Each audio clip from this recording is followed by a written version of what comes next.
Hello everyone. I'm facilitating chapter 1. We create positive emotional environment for children. Let's start with introduction. In this presentation, I will provide an overview of what I'm going to cover in the following slides. I'm discussing some benefits and consequences and also some learning videos from expert and important learning from chapter 1. So in this slide, I'm highlighting some benefits of positive emotional environment. According to author, an early child development sets the foundation for lifelong learning, behavior, and health. Children experience in early childhood shapes the brain and the child's capacity to learn, get along with others, and respond to daily stress and challenges. A positive emotional environment benefits children to boost confidence, self-esteem, and a leadership quality in early years. When the environment is healthy around the children, they will have a better successful relationship in the present and even in the future. According to the book, educators' warm relationship with children help to build emotional and social competence. It allows children to provide a better understanding and reasoning skill. As a result, they will be able to achieve success in their academic journey. I'm moving forward to the next slide, and I'm playing one video. Mm.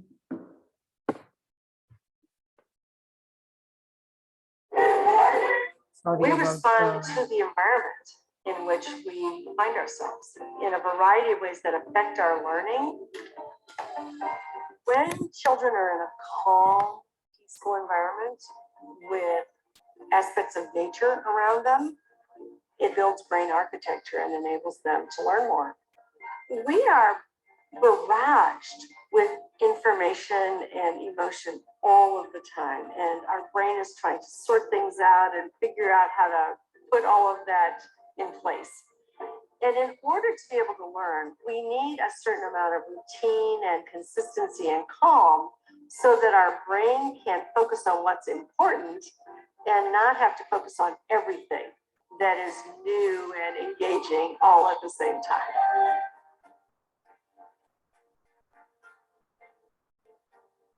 The environment has a large impact on student learning. We want school to be a safe, welcoming place where kids want to come here every day. They could be coming in the morning with lots of different emotions. We're so glad that you're here. We want to help mitigate so that they feel safe and secure at school. Good morning, Jolene. We're glad you're here. Let me tell you what's happening this morning. We have pancakes for breakfast and pears. It's very important that school be a reliable, consistent, routine place where you know what to count on, where things are somewhat predictable, not so much that they become boring, but so much that they give you that calm feeling that I know what it's about, I know how to participate, and that actually opens up the opportunity for more learning.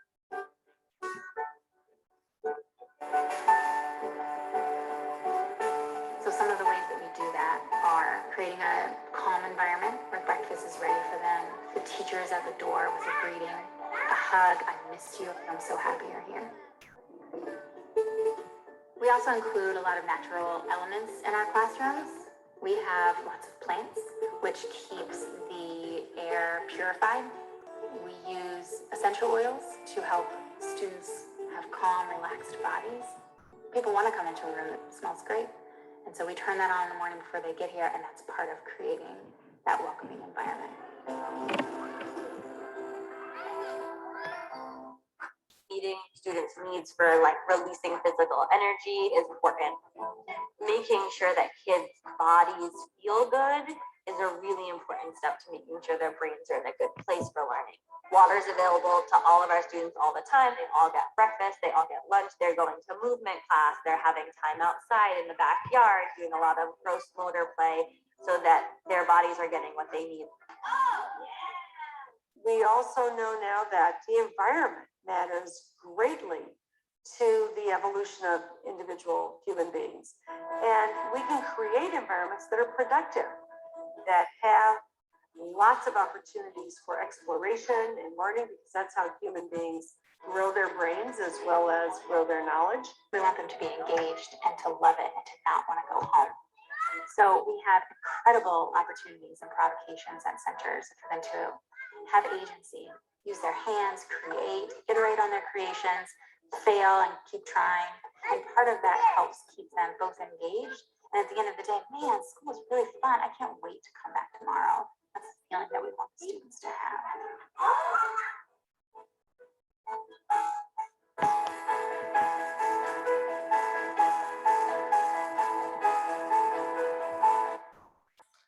Let's move to the next slide, and I will just discuss, like positive classroom environment help children to have better attention, help them to reduce anxiety and support emotional and behavioral regulation of students. So now I'm moving to the next slide, and I will discuss some consequences of negative emotional environment. So negative emotions impact child's learning ability and ability to understand the information. According to the author, and while sharing her personal experience, she mentioned that bullying children and making fun and discouraging their ideas would reduce their confidence level, and children will feel nervous and hesitate to put their point across. Also, negative emotion degrade child holistic development. Abuse or neglect stunt the physical development of the child's brain, and lead to psychological problems, such as they will go through low esteem, which could lead a higher risk of behavior. Also, many experts believe that early exposure to maltreatment or neglect can disrupt healthy development and have a lifelong consequences. When adult response to children are unreliable, inappropriate, or simply absent, developing brain circuit can be disturbed, affecting how children learn, solve problem, and relate to others. The goal of rational bullying is to hurt child self-esteem and damage their close relationship. Children are always confused and rejected by their friends and the other peers. Other peers as well.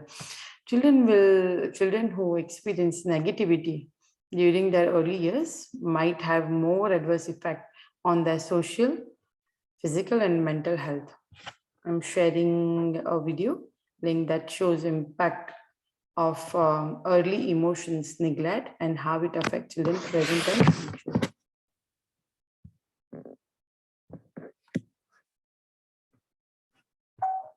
So let's say you have to read an incredibly long email from your boss that you have to finish before the big meeting starts. Many of us are wandering the world bearing a lot of emotional damage. We may be depressed, anxious, or very difficult around sex and relationships. We might ask ourselves where the difficulties came from. It's a continually weird, provocative, and yet, in our view, extremely accurate answer that the damage comes almost always from childhood, especially early childhood. How we were cared for as infants and young children has a disproportionate effect on how we will relate to others in adulthood. What we need, above all else, is a responsive parent, an adult who looks after our needs with sensitivity and kindness. This is quite literally life-defining and life-saving. It sounds like nothing much and nothing too hard, but without this kind of responsive love, we are wounded for life. Many of us have been. Researchers have become ever better at showing the effects of neglect on children. One of the world's leading experts is Dr. Ed Tronick, director of the Child Development Unit at Harvard University. Together with his team, he's responsible for one of the great experiments in the history of psychology, known as the still face experiment. Babies this young are extremely responsive to the emotions and the reactivity and the social interaction that they get from the world around them. This is something that we started studying 34 years ago, when people didn't think that infants could engage in social interaction. And the still face experiment that the mother did was she sits down and she's playing with her baby who's about a year of age. And she gives a greeting to the baby gives a greeting back to her. This baby starts pointing at different places in the world, and the mother's trying to engage her and play with her. They're working to coordinate their emotions and their intentions, what they want to do in the world. And that's really what the baby is used to. And then we ask the mother to not respond to the baby.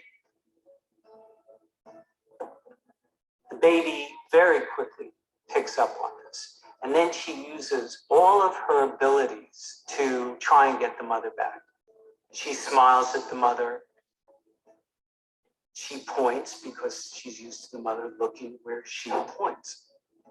The baby puts both hands up in front of her and says, "What's happening here?" She makes that screechy sound at the mother, like, "Come on, why aren't we doing this?"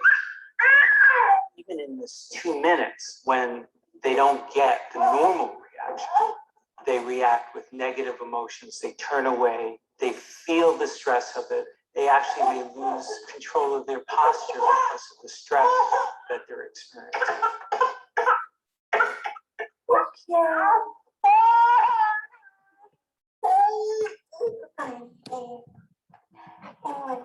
Watching the baby get distressed can be highly triggering.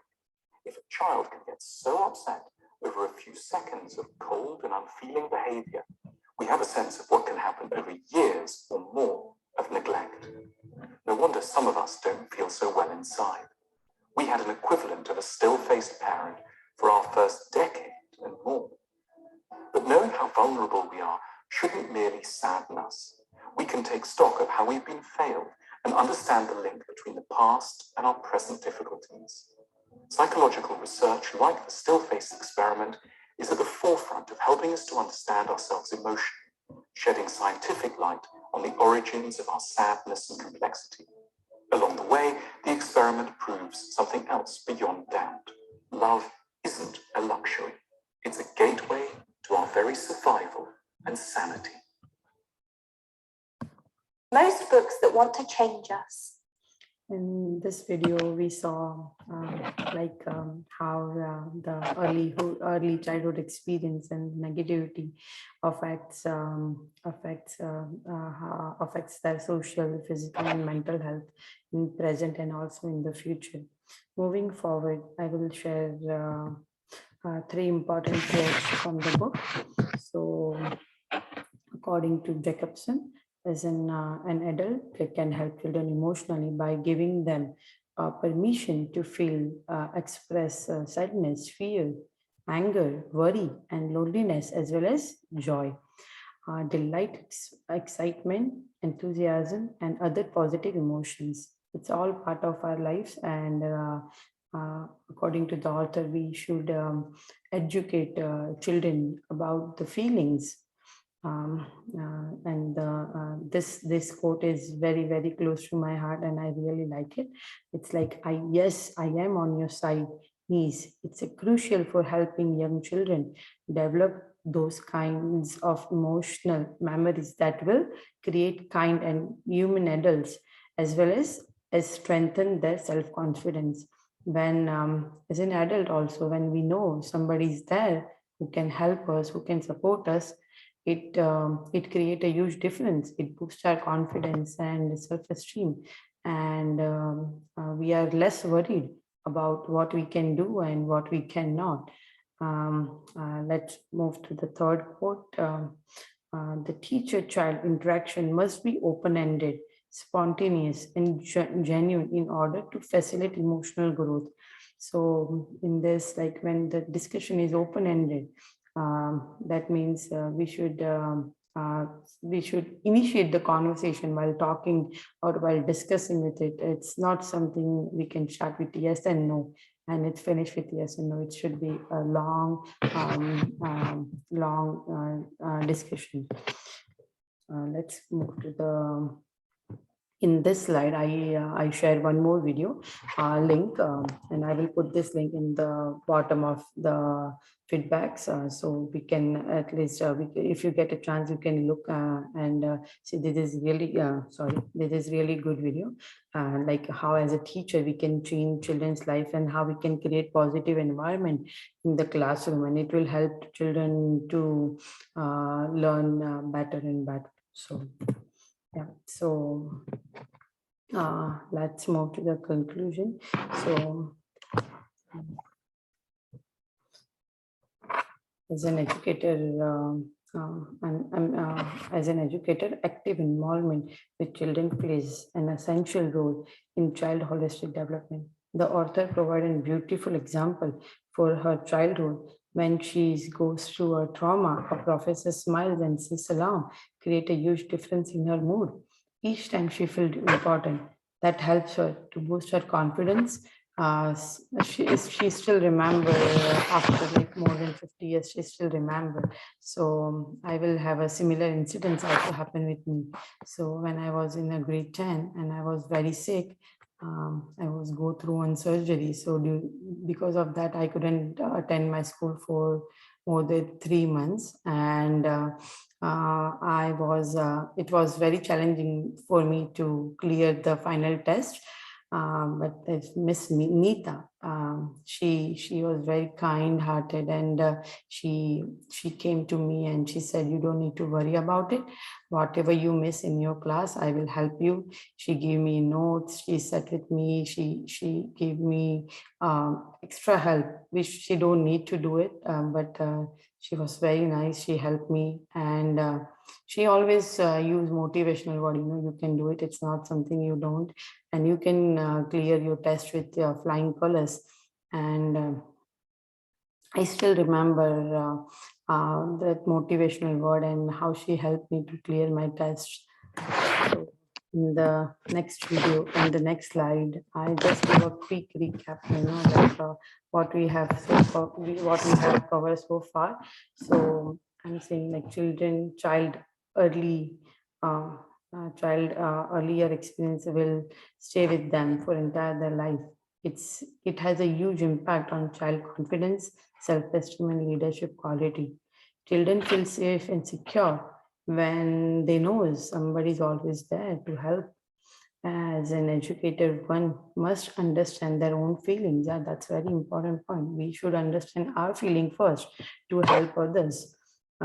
Teacher-child interaction must be open-ended, spontaneous, and genuine in order to facilitate emotional growth. And it is the last one. It is very essential that teachers need to understand about young children's social emotional development and suggest what they might do well when comforted by serious emotional damage in children. So thank you so much, and please provide me your feedback. Bye.